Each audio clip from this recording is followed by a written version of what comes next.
देशात आजपासून 3 नवे कायदे लागू होणार आहेत। ब्रिटिशकालीन फौजदारी कायदे आयपीसी, सीआरपीसी, एव्हिडन्स ऍक्ट हे हद्दपार होणार आहेत। तर नवीन कायद्यांमुळे न्यायदानाची प्रक्रिया वेगवान होणार आहे। नवीन कायद्यानुसार फसवणुकीसाठी आता कलम 420 नाही तर 316 लागणार आहे। आतापर्यंत आपण फसवणूक जर कोणी करत असेल किंवा फसवणारा व्यक्ती असेल तर त्याला तो 420 आहे असं म्हणायचो, पण आता 420 फसवणुकीसाठी कलम लागणार नाही तर त्याऐवजी 316 हे कलम लागणार आहे। तर हत्येसाठी 302 चा गुन्हा लागणार नाही तर 103 कलम लागणार आहे। आणि डिसेंबर 2023 मध्ये संसदेमध्ये हे कायदे मंजूर करण्यात आले होते। ते कायदे आता देशभरात लागू होत आहेत। तर स्वतंत्र भारताच्या इतिहासामध्ये पहिल्यांदाच कायद्याची भाषा आमूलाग्र बदलणार आहे।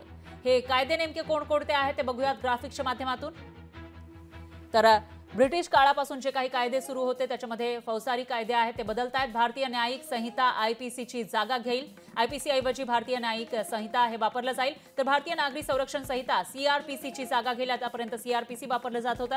तर इंडियन एव्हिडन्स ऍक्टची जागा भारतीय साक्ष अधिनियम घेईल। आधी इंडियन एव्हिडन्स ऍक्ट वापरलं जायचं, तर भारतीय न्यायिक संहिता ही आयपीसीची जागा घेणार आहे। आतापर्यंत इंडियन पिनल कोड वापरलं जायचं। दरम्यान भारतीय नागरी संरक्षण संहिता सीआरपीसीची जागा घेणार आहे। त्यामुळे हे बदल होणार आहे। जेव्हा आता तुम्ही एखादी तक्रार करण्यासाठी जाल त्यावेळेला कोणते कलम लागतात ते आता बघावं लागणार आहे, कारण हे कलम बदलत आहेत।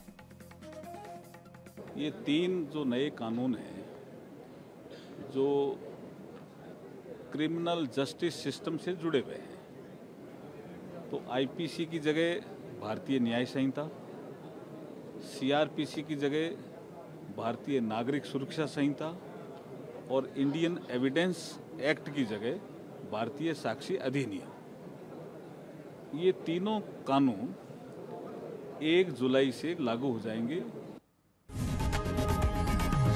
लोकशाही मराठी ऐका, पहा, जागरूक रहा।